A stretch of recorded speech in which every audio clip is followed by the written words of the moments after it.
The moment I pulled my new sports car into the driveway of the house I just bought, I felt her eyes on me. I hadn't even cut the engine when I saw her in my side mirror. A woman with a perfectly coiffed helmet of gray hair and expensive-looking tennis whites, marching across her manicured lawn with the determination of a general. Before we continue, tell us, where in the world are you watching from? Drop it in the comments below. And if you enjoy this story, don't forget to like the video and subscribe for more powerful content like this. Her face was a mask of pure, unfiltered disapproval. She didn't wait for me to get out. "Excuse me," she called out, her voice sharp enough to cut glass. "This is a private community. Deliveries need to go through the service entrance."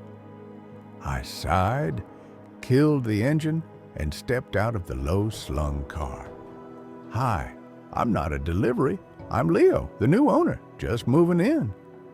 She gave me a slow, insulting look, her eyes scanning my hoodie, my jeans, and my sneakers before landing on my face. Nothing about me seemed to compute for her. "That's not possible," she stated, not asked. "The Hendersons sold their home to a professional. You look like you're barely out of college." I offered a tired smile, already knowing where this was going. "I'm 22, actually, and yes, I bought the Hendersons' place. The sale closed last week." Her eyes narrowed into suspicious slits as she began to circle my car, a sleek, dark green sports car that gleamed under the afternoon sun. "A car like this," she said, gesturing at it with a flick of her wrist. "Someone your age doesn't own a car like this, not legally. I'm calling security." Before I could even pull my phone out to show her the deed or the car's registration, she was already speaking into her own phone, her voice pitched for maximum drama. "Yes, this is Brenda Miller at 422 Willow Creek Lane. There's a suspicious young man in a very expensive vehicle at the Hendersons' old property. He's claiming he lives here, but it's obviously a lie. I think he may have stolen the car. You need to get here immediately." I just leaned against the warm metal of my car door and waited. It wasn't the housewarming I had imagined, but after my software company was acquired for a sum that still made my head spin, I'd gotten used to the disbelief. Being underestimated was part of the package when you hit the jackpot at 22. Brenda finished her call with a smug, triumphant look. "They're on their way. I suggest you don't go anywhere." I just shook my head. "I'm not. This is my driveway. But since we're going to be neighbors, I'm Leo." She folded her arms. "I'm Brenda Miller, president of the Cypress Creek Homeowners Association for the last decade, and I highly doubt we'll be neighbors for long." Of course, she was the HOA president. The universe had a cruel sense of humor. "Well, Brenda," I said, pulling out my wallet, "I have my driver's license with this address on it, and the digital title for the car and the deed to the house are on my phone." She waved a dismissive hand. "Digital forgeries are a dime a dozen. The HOA has a very strict screening process for new residents, and I can assure you I never approved an application for someone who looks like you."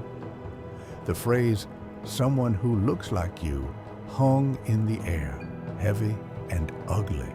She wasn't just talking about my age. Her eyes were lingering on my brown skin. I took a slow, deliberate breath. Her bigotry was a her problem. "HOAs don't approve buyers, Brenda. That's illegal. The sellers accepted my all-cash offer, and the sale is legally recorded with the county. I live here now, whether you personally approved of my look or not." Her face turned a blotchy red. "We'll see about that. and we'll certainly see about that car. No 22-year-old earns that kind of money honestly. Are you a hacker? Is this from some internet scam? She started taking photos of my car with her phone, circling it like a vulture, making sure to get the license plate. A few of the neighbors were peeking out of their windows, drawn by the one-woman show happening in my driveway. Brenda seemed to thrive on the attention. "I've read all about these schemes," she announced to her invisible audience. "A young person shows up with flashy, unexplainable wealth. Next thing you know, there are strange people coming and going at all hours. We will not have that kind of element in Cypress Creek, not on my watch."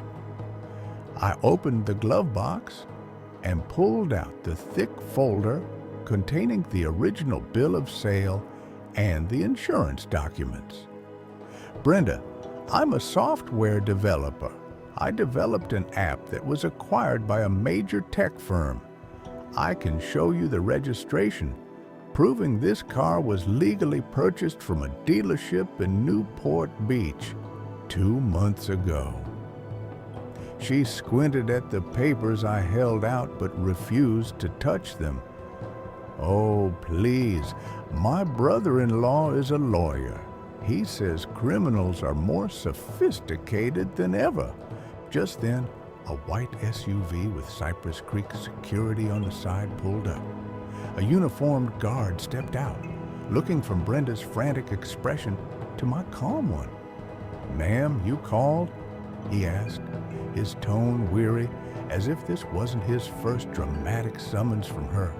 The security guard, a man in his late 50s with a tired expression, listened patiently as Brenda recounted her story, embellishing it with details about my shifty eyes and how I couldn't give a straight answer.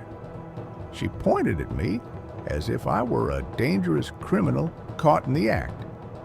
"He's trying to claim he owns the house, but I'm the HOA president, and I know for a fact he's not a legitimate resident. That car is probably stolen." The guard, whose name tag read Frank, turned to me. "Sir, I'm sorry about this, but can I see your ID and vehicle registration?" I handed them over without a word. "Of course, I'm Leo Martinez. I just closed on this place. I was trying to explain that to Mrs. Miller when she called you." Frank took my documents and looked them over carefully, then walked back to his vehicle to run my name and the car's plates. Brenda hovered nearby, offering a running commentary. "Check carefully, Frank. He's probably got sophisticated forgeries. People like him are very clever these days. The phrase 'people like him' was getting old fast." Frank shot her a warning glance. "Ma'am, please let me handle this." A few minutes later, he walked back, handing me my license and registration. "Everything's in order, Mr. Martinez. The car is registered to you, and the county records show you as the new owner of this property. Welcome to the neighborhood. I apologize for the disturbance." He then turned to Brenda, his expression hardening slightly. "Mrs. Miller, everything is legitimate. This young man owns the house and the car." Brenda looked genuinely shocked, as if the idea that I could be telling the truth had never once crossed her mind. "That's impossible," she sputtered. "There must be a mistake in the system. He must have hacked it." Frank sighed. "There's no mistake. Please go back to your home and let Mr. Martinez move in peace." Brenda shot me one last venomous glare before turning on her heel and stalking back across her lawn, but the matter was far from over. The next week was a nightmare of petty harassment. I received 3 separate HOA violation notices. The first claimed my lawn was a 1/4 inch too high. The second stated my trash cans were visible from the street for 25 minutes too long on garbage day. The third, and most ridiculous, was a fine for unapproved landscaping modifications because a single rose bush left by the previous owners had died. I documented everything, took photos, and sent polite, formal responses to the HOA board, appealing each citation. I also had a top-of-the-line security system installed with cameras covering every angle of my property. A wise investment, as it turned out. The breaking point came about a month later. I was hosting a small get-together with some of my old team members to celebrate our success. We were in the backyard, music playing at a respectable volume, when Brenda marched right through my side gate without knocking. She held her phone up, recording everyone. "This is an unauthorized commercial event," she declared. "I am documenting this clear violation of community bylaws." My friend, a quiet programmer named Sarah, looked stunned. "We're just having a barbecue," she said. Brenda ignored her. "I see more than the maximum number of approved guests. Your music is a public nuisance. I am calling the police right now." She made a show of dialing 911, and the party died instantly. My friends, feeling uncomfortable and targeted, started to leave. As they walked to their cars, Brenda stood in her driveway taking pictures of their license plates. It was a clear act of intimidation. Her message was simple. Not only was I not welcome, but anyone associated with me wasn't welcome either. The rage I felt was cold and sharp. This wasn't about rules anymore. This was a targeted campaign of harassment by a woman who couldn't stand the sight of my success. That night, I decided to stop playing defense. I contacted my attorney. My lawyer, a sharp woman named Jessica, reviewed the pile of violation notices, the photos, and the security footage I had compiled. "This is a classic case of harassment with clear discriminatory undertones, Leo," she said. "Her actions are targeted, frivolous, and designed to make you feel unwelcome in your own home. We're going to send her a very direct cease and desist letter." The letter, sent to Brenda both personally and in her capacity as HOA president, outlined every instance of harassment and warned of legal action if it continued. For about 2 weeks, things were quiet. The violation notices stopped. I thought maybe, just maybe, the threat of a lawsuit had been enough. I was wrong. She was just getting smarter.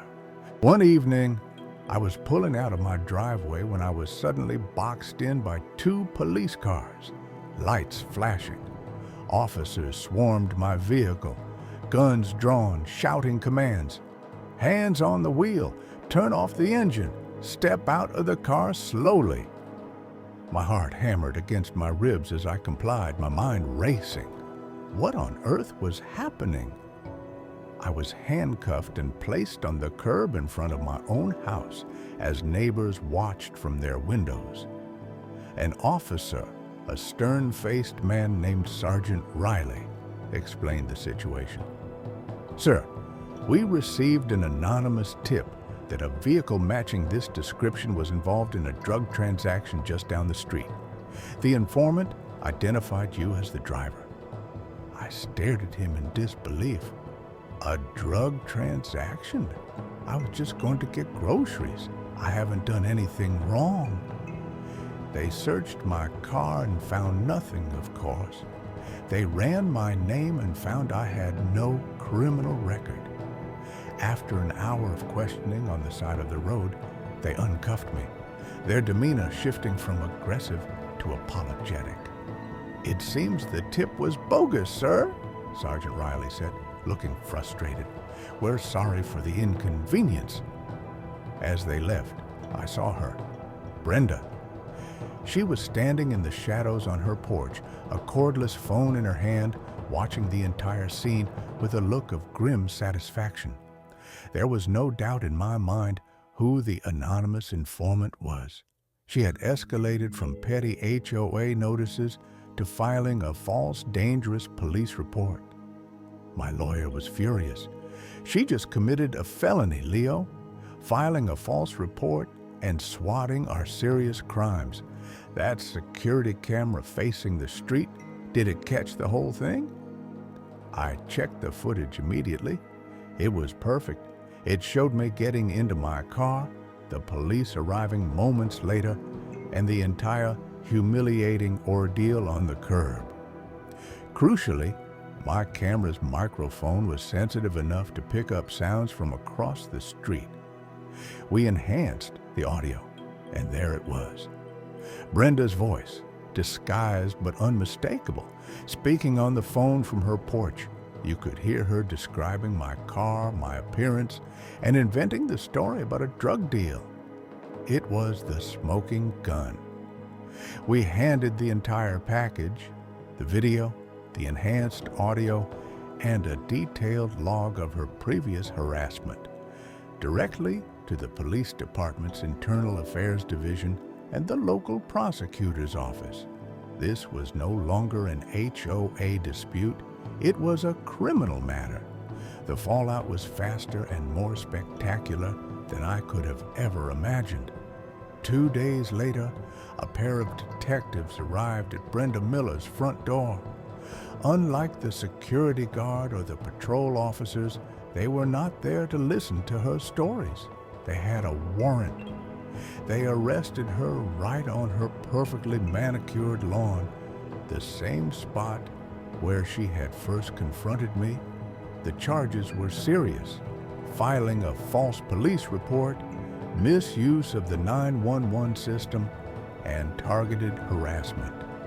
Neighbors who had been too intimidated to speak up before were now coming out of the woodwork, providing statements to the police about Brenda's years of bullying and selective enforcement of the rules. My case was just the one that finally broke the dam. The HOA board convened an emergency meeting. Faced with a mountain of evidence and the public humiliation of their president's arrest, they voted unanimously to permanently remove her from the board and strip her of her title. The new HOA president, a retired gentleman who lived down the street, came to my house personally to apologize on behalf of the entire community.